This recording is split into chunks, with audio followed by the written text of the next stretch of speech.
Dall-E and Dall-E 2 for a long time, and by a long time I mean mere weeks, held a special place in my head. I thought of it as the most sought-after AI art generation tool. It was the thing all the cool kids were using. It was exclusive. There was a wait list. It was the most amazing thing that an AI artist could get their hands on. The problem was I couldn't get my hands on it. I mean, I got on the waiting list. In fact, I got on it 3 times with 3 different email addresses, but still, I waited and waited with not so much as a peep from Dall-E. Then, a few weeks later, out of nowhere, you'll never guess what the people behind Dall-E, which maybe is Google and some other folks, you'll never guess what they did to me. Welcome to Camp Peculiar. My name is Aaron, and this is a channel dedicated to visual storytelling using AI art. Today we're doing something special. We're putting up Midjourney against Dall-E 2. We're going to see which one is better at producing AI comic images out of the box. Just a simple, if you don't know a lot and you type in a prompt, which one is better suited to AI comic images?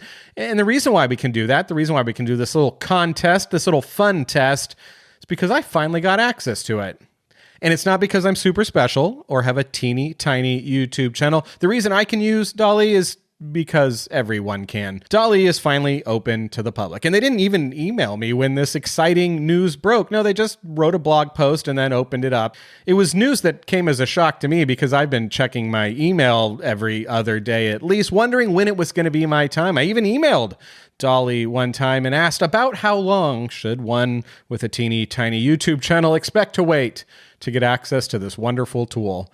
Not a peep was heard from Dall-E, and then one day, in a fit of frustration, I found myself with my fingers on the keyboard, typing a search phrase such as, "When will Dall-E be available to the public?"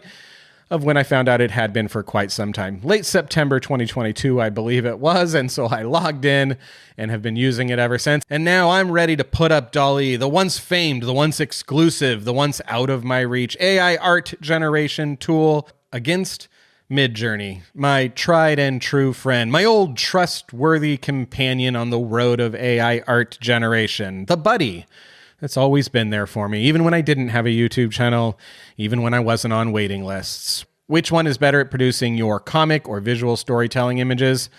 We're about to find out. All right, so we're going to start with Dall-E, and the first test we're going to do is with characters. So let's take a look at that. Put myself in the lower right-hand corner there. It's a good place to be. Am I blocking a lot? So I tested Dall-E and Midjourney with 3 types of images that you're likely to need for your comic or visual storytelling project. Those are images of settings, locations, and places. Those are people with expressions and emotions, and those are action scenes. First up, we have A Middle-Aged Man Running Down the Street by Jack Kirby and Steve Ditko. And a lot of the Dall-E early literature or prompt guides, they were really big on this by word, using this by and then artist's name at the end of it. I much prefer using a generalized style prompt. I don't always do it, but I much rather use a anime style, comic style, illustration, digital illustration. So you can see there's a lot of dynamicism to these particular images, a lot of motion. It's kind of the same framing on each one, which is normal, but not anything that I would consider usable just because it's not clear what you're actually looking at. So there we go. We get the Jim Lee Superman in green, which is fantastic, but a bunch of just like, to me, again, the composition of the shot is okay on 2 of them, but they're not usable for any kind of like original comic work or anything like that. I mean, obviously they're super Superman-y, and then Superman with a color tattoo on his chest is wonderful, and then Superman dressed as Batman with a Batman logo, or maybe that is just straight up is Batman. Switched up the process entirely and went with a scientist explaining chemistry, which I feel is like a common comic book thing, and then entered Scotty Young, one of my personal favorite comic book artists out there. And the results are neither comic booky, usable, or Scotty Young-ish. And then I took out the artist's name and went with just a scientist in a comic book art style. Try to generalize it. Just do the simplest thing that you can. And these are definitely usable for a comic strip, I think. For a comic book, graphic novel, anything of length, no. But a one-panel appearance to use these, definitely the art style is rough and muddy, and it feels elementary school cafeteria motivational poster, like eat your vegetables, like that's how this is reading to me. I don't mean that in a negative way. Clearly, that's positive. Then we went with A Happy Chef Talking, comic book illustration by Jack Kirby. Like, all great results. I don't know how it decided to take all the color out of it, but it's fine. They all look great. Again, all usable for maybe several panels. I remember from my tests when I first got access to Dall-E that a comic book cover page seemed to do something to the prompt to make it. It's like one of those trick things that I wanted to stay away from. But I remember a comic book cover working well, so I switched to that, got a little bit better results, and then got fascinated by the inpainting and outpainting of Dall-E. So I tried some action poses here, professional comic book illustrator image of a female athlete. Got the style right, definitely is a female athlete. Another action test, superhero chasing bank robbers with an artist's name in there. And I just think they would take a lot of cleaning up and a lot of work and a lot of reprompting to get this in a usable state. Switched into some scenery stuff. This was a notoriously difficult shot to get looking down at New York City. Now it's pretty easy, and in Midjourney 4, it's amazing.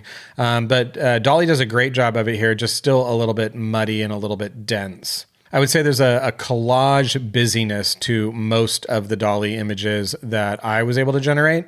Oddly, of all the stuff that I generated with Dall-E on this day, these back alley stuff are probably the most usable images. These are definitely great for like an establishing shot. You can put a comic bubble coming from inside the cafe or whatever that is there. So these are all I found perfectly usable. Not, I don't think, on par with Midjourney 4, but certainly on par with Midjourney 3, I think. The city of Atlantis as a comic book cover. Let's see what happens with that. And then last setting challenge, we tried the Wild West Monument Valley illustrated in comic book style comic book art. Slightly more of a Midjourney style prompt, but still pretty simple. And again, like, it all looks fine, but none of it particularly usable for a real comic sort of production. So then I went into Midjourney and ran the exact same prompts. I didn't change any of the wording or anything. I copied them straight out of Dall-E, put them into Midjourney version 4 to see how it stood up against Dall-E.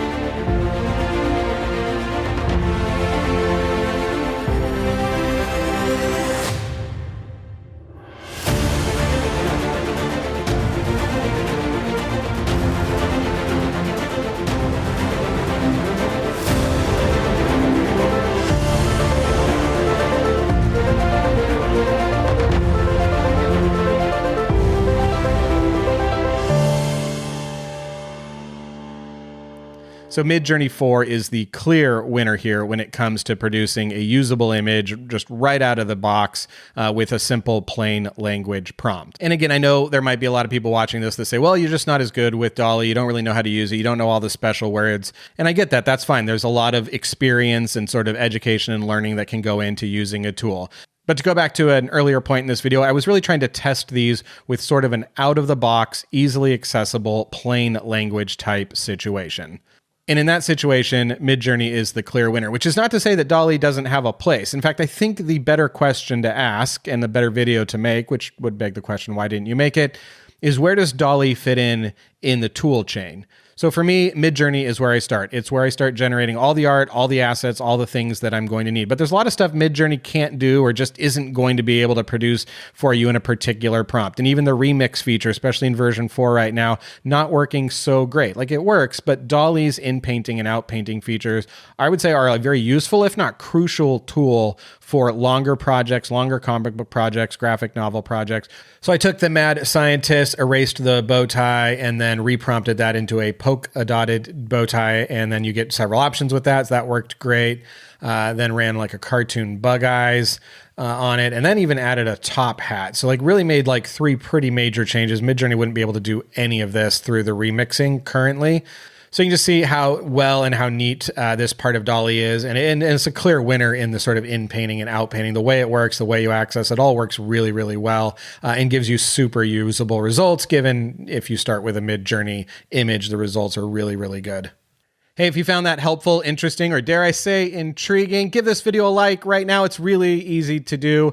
You just get on a wait list and then you wait 3 months and then I will email you when you can like the video and it'll be great. Or you could subscribe. That would be something that you could do as well. And I will see you next time at Camp Peculiar.